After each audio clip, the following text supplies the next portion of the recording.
Okay, we're going to do an update on the truck build, or truck bed build, and just kind of go over a few things. And just so you guys know, this video is not a how-to video. I think if you're watching this and you're interested in building a bed, you know how to do it. So I'm really just kind of giving updates on the design and what we're doing and problems that we've ran into. But first of all, I was just going to let you know that I originally fitted this up with this box on here that you saw in the other video, and this is going to be the actual bed height. So so what will happen is the bed is going to come back flat to probably about right in here, and then it's going to come down and will tie into this right here. So it'll be a ramp on both sides, and the middle is going to lay flat. And you can see I've got that door raised up right now, so I'm going to talk to you a little bit about that in a second.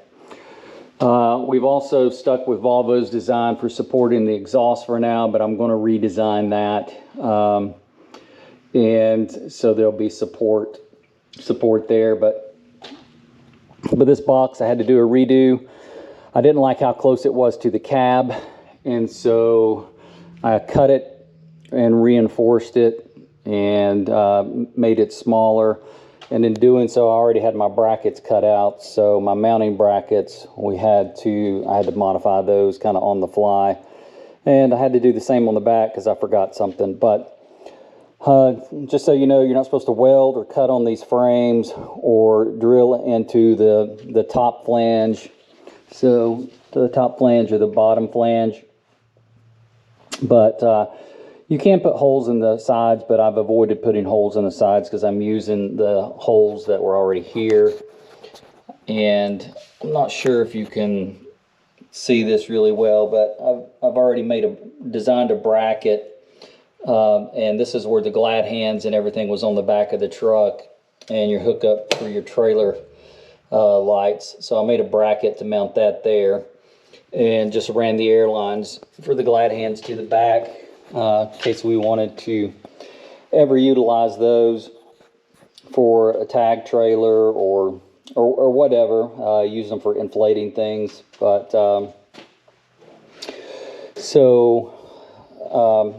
this are the support brackets that I was talking about.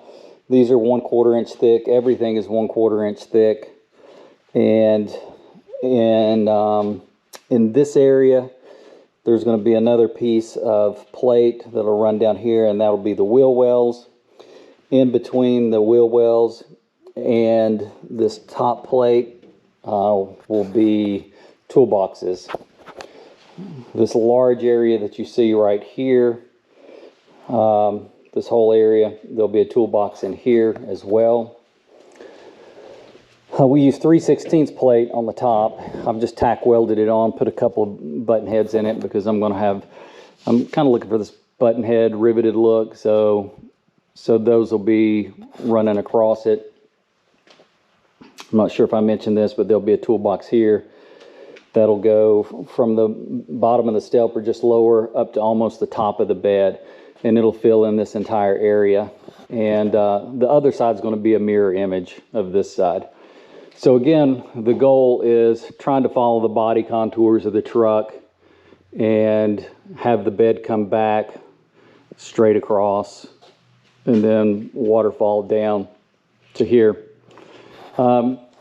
If you see that I've got this toolbox here and you're kind of wondering about the bike rack, the toolbox door opens up fully without this bike rack on here, but we took a trip, had the bike rack on here, and so you can't open the toolbox fully. So I'm going to modify the bike rack to where I can get a little more range of motion in that door. So that bike rack will be slid in closer to the receiver tube. And let's see, you can see back here, I've tapered it off. I was really concerned about that breakover angle with the trailer. I've got plenty of clearance there, but one thing that, a couple of things I overlooked when we welded these brackets or cut them out with the laser cutter, and I've still got a weld inside of here. I already had this welded on, and so I decided to just, sorry Siri, so I just opted to cut that hole out and fit it around it. But I'm going to end up moving this whole section forward and starting the taper for the back of the truck at this area, just because I've noticed that when I'm pulling the fifth wheel, even though I've got about 8 inches of clearance, if the trailer is running parallel with the truck and either one of them, say, drop off the shoulder or drop into a hole or something like that. There was a couple instances where it got really close, only had about 1 inch worth of clearance, and I didn't really like that. So back here, there's going to be all those lights will come off. The lights will be moved to the back of the bed, and I'm going to put a basket here that's just open air basket where I can lay things. That doesn't matter if it gets wet. You know, firewood, cooler, chains, you know, things of that nature that's not going to go anywhere, and just be easy access. I've got a design for the hitch that will help us to latch and unlatch the fifth wheel from the rear of the truck, so I won't have to climb up there to release the kingpin, so I can do everything from standing comfortably here at the back of the truck. The other thing that I'm planning on doing is the toolbox that you see up there, and I really wanted to have that toolbox under there because this is going to be a hidden toolbox. The only people that's going to know about this toolbox is you and the people that are watching this video, because it's going to look like the toolbox is bolted shut, and it's just going to look like another panel there, as you can see. But I'm going to make the lid air actuated, so it will actually, I'll have an air actuator, a valve, to where I can open it and close it with no effort on my part. I've got to reinforce it, even though it's 3/16. You can see that it's bowing, and so I'll be welding some supports behind it. But if I raise it up, you can see that there's quite a bit of room in there.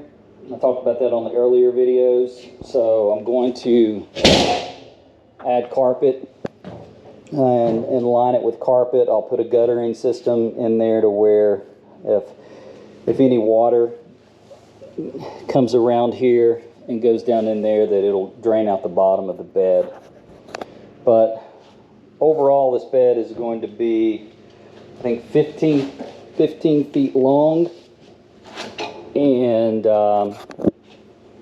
so it'll be 15 foot long, or 15 feet, and it's going to be right at 100 inches in width.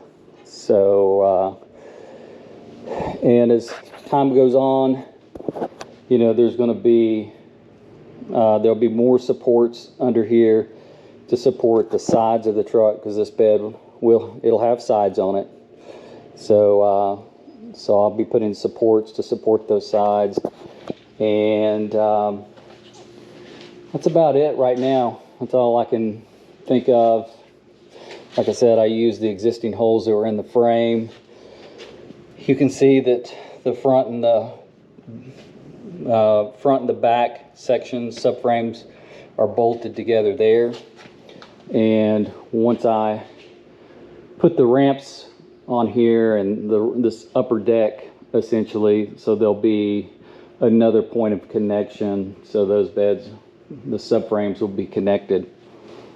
And if you've got any ideas or any comments, feel free to share them. I'd like to hear your ideas. And I think the only thing I left out is I'm going to put a hitch right there. And we're really going to beef this area up. I'm going to put another cross support coming down this way. That'll be 3x6 tubing to just support this to where you can where that hitch will have a high weight capacity. As you can see, we're fully welded here on both sides, and actually all these seams I've fully welded them. But so once we put that 3x6 coming down this way, that'll really significantly beef that up, and then I'll probably add a plate on the front and the back of this to make it just a little thicker as well. But so yeah, but that's it for now, and thank you guys for watching. If you want to follow this build, you know, I'd appreciate if you would subscribe to the channel, and we will keep working on it a little bit at a time.